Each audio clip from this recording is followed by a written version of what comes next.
Hello guys, I wasn't happy with my old 5-minute guide. So today it's time to drop a better and complete guide with demon and archdemon combos. All the builds adapted for both playstyles and all the tips I can give, all in one video. This time I will split the combos into two categories of playstyle: full DPS and stamina management. The first one is the one you will always use for any build.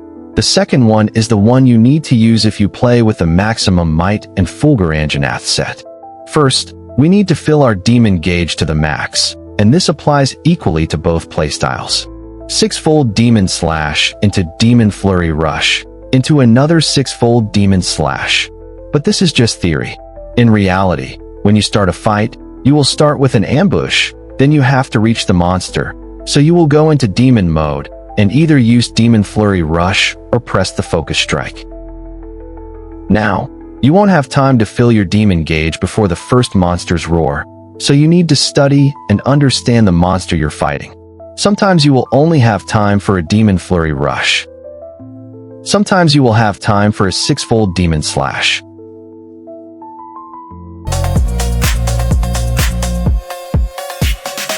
Now that your demon gauge is full, we can start splitting the playstyle between full DPS and stamina management. For full DPS, all you have to do is exit demon mode to activate archdemon mode. Someone asked me, how do I activate archdemon mode? The answer is simple. When the demon gauge is red and animated, you just need to exit demon mode. And here we have archdemon mode. The best combos we have for dual blades are Demon Flurry into Blade Dance 2 into Blade Dance 3. This combo is the best because you can easily interrupt it. You will probably ask me, how do I know when the demon gauge is enough for that combo, or if it's better to fill the demon gauge again? Here's the first tip I want to share, very simple to understand. If your demon gauge is around 40% or higher, go back to archdemon mode and start Demon Flurry, Blade Dance 2, and Blade Dance 3 again. If the demon gauge is below 40%, then keep demon mode active and use 6-fold demon slash to fill the gauge again. Another great combo, possibly the highest in DPS because you don't have to switch from demon to archdemon afterwards, is the full blade dance combo. This is the combo you should use when you have a big attack window, for example when the monster is downed. Don't forget that you can cancel the Blade Dance 3 animation before your hunter starts that jump attack. This gives you more freedom to use this combo, even when you're not sure you can hit the monster. When you know for sure the monster is about to move, hit, or roar, in all those moments when you are 100% sure you don't have time for a blade dance, the best thing to do is spam Demon Flurry and double slash. This combo is so fast that you can react to any monster's movement, so feel free to use it at any moment. But what if you are in demon mode at that moment?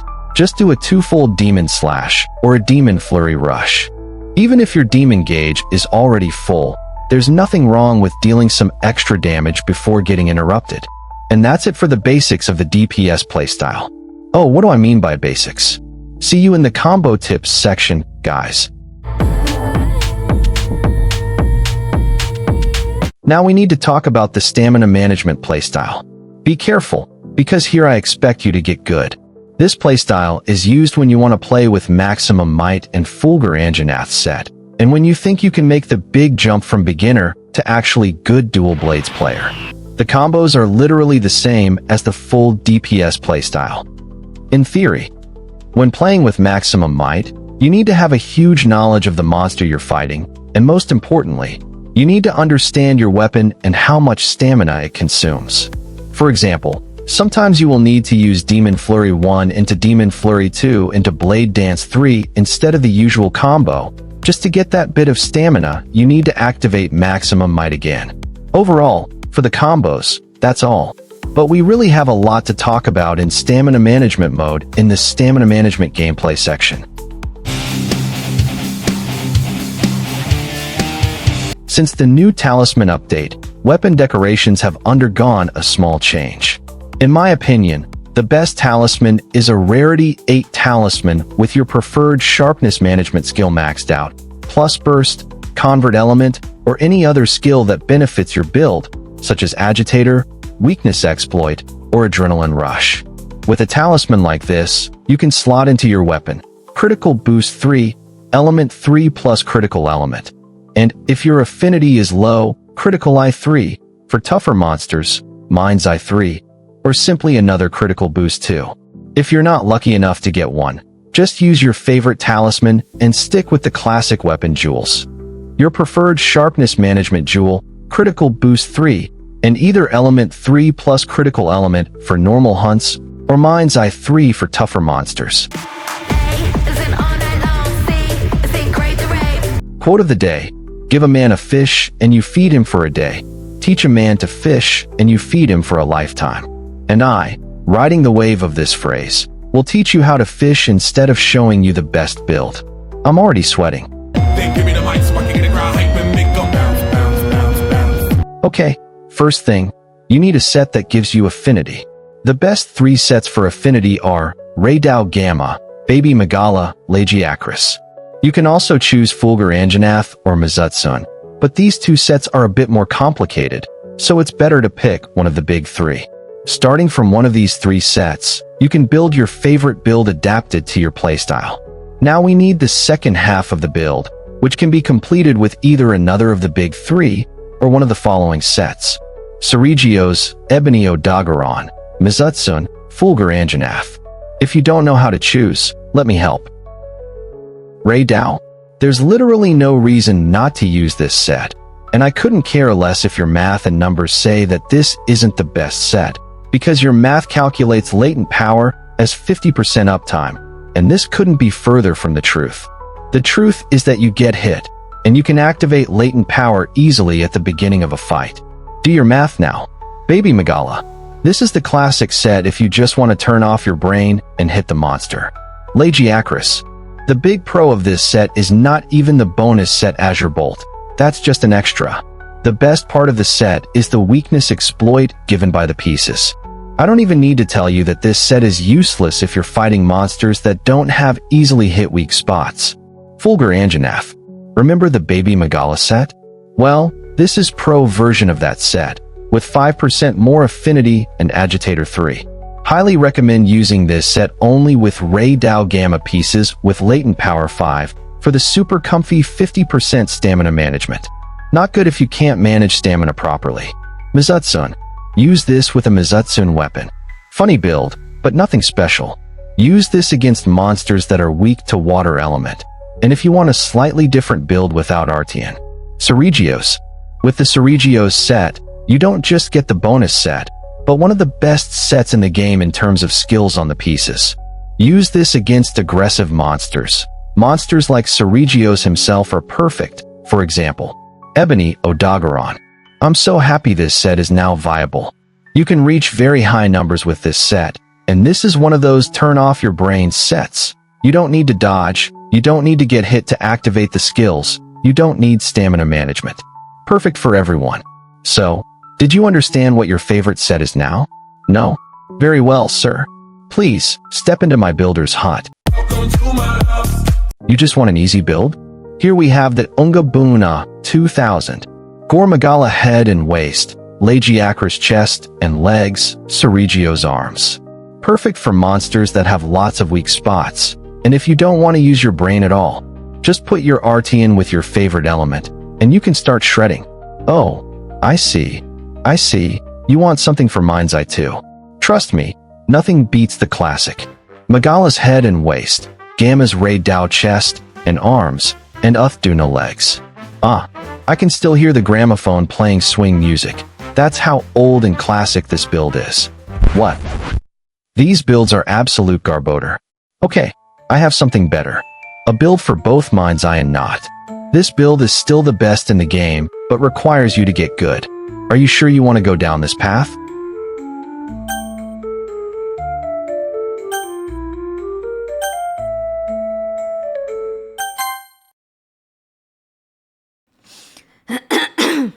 Gather round, for this is the story of the gods who dare defy tradition.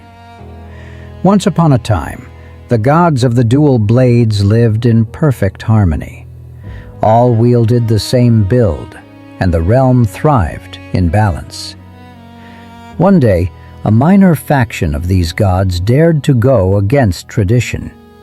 They proclaimed that maximum might could be wielded even by dual blades. The elder gods would not tolerate this. They excommunicated and exiled the rebellious group to the ruins of Wyveria. No one was to suggest that dual blades required skill. The gods knew mortals would never bother to think, manage stamina, and master the art. Yet the exiled group refused to abandon their vision. With the remnants of the Ray Dao Gamma set and a few scavenged pieces from the Fulgur Anjanath, they continued to forge their creation. Thus was born the Forsaken and Banished Wrath set, a build of unmatched agility and divine wrath, destined to challenge all monsters and elevate its wielder to the Olympus of dual blades mastery. Are you even listening, you All right, okay. This is the set.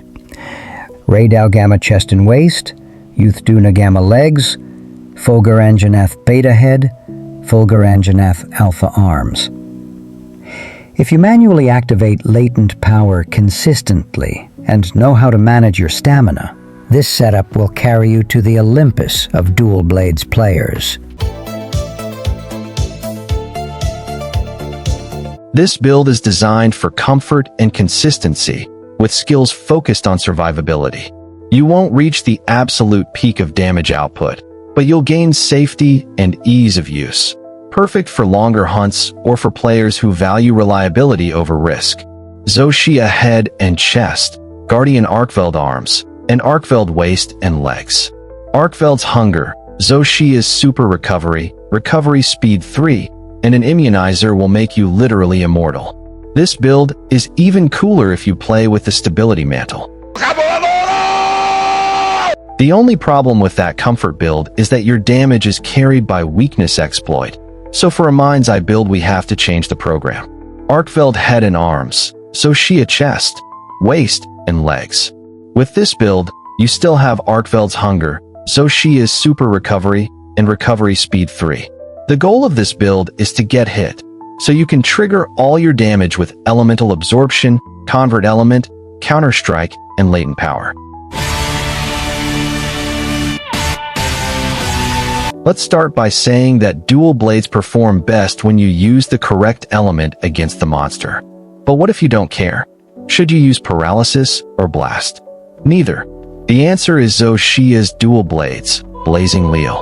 The universal build is a mix of all the previous builds with both comfort and DPS. Ray Dao Gamma head and chest, Arkveld beta arms and waist, Uthaduna legs. We still have Arkveld's hunger, recovery speed 3, and divine blessing 3 from the comfort build, but we have guts from the 3 gamma pieces, latent power from Ray Dao pieces for affinity, and a bit of weakness exploit. All you need in a single build. We're done with the builds. Now it's time for gameplay tips. Always try perfect dodging. Every time you have a chance, attempt a perfect dodge. If you fail, you learn the timing for the next dodge and activated counterstrike. Never consume the entire demon gauge. If you deplete it completely, you must refill it to the max before entering Archdemon mode. Keeping even a small portion of the gauge means you won't need to refill fully to enter Archdemon. For dual blades, the best meal is the Hot Azuz cuisine. This meal includes Tumbler Meal High, which gives you more invincibility frames on dodges. You can also cook it yourself if you don't have vouchers. If you start a combo with a Demon Flurry and the monster moves away, keep switching between Demon and Archdemon modes to close the distance instead of dodging. Once closer, finish with Blade Dance 3. If your Demon gauge is low while in Archdemon mode, use Demon Flurry and then switch to Demon mode. This lets you enter Demon mode without losing DPS. If you are in boosted Demon mode, activated by a perfect dodge, the best combo is now Dodge, Blade Dance 2, Blade Dance 3.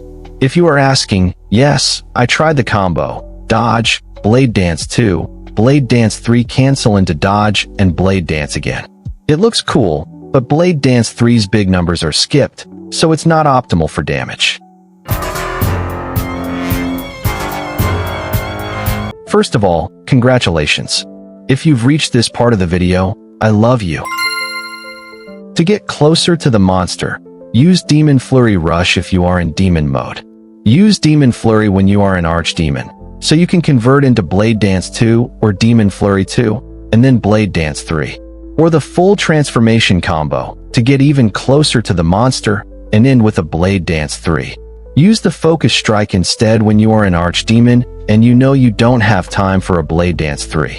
Your main quest is to understand that you have to use Demon mode only to fill the Demon gauge, and for the Blade Dance 2 and 3 combo, you need to live in Archdemon mode. The second thing you need to understand is that, again, this is just theory. In reality, you need to switch a lot mid-fight from Archdemon to Demon mode. You need to balance stamina and Demon gauge. Understand when it's time to fill the Demon gauge ignoring stamina, and when it's time to recover stamina. The reality is that I can't just teach you how to use maximum might with dual blades. You need practice. And if you've decided to take this path, you have all my respect. Maximum might with dual blades requires practice. Understanding the theory is important, but execution comes from experience. That's all I have for today. Everything I know that might be useful to you. I put my heart into this video, and the only thing I ask is that you return the heart down below. Thank you so much for watching, and I'll see you in the next video. Onga Boona.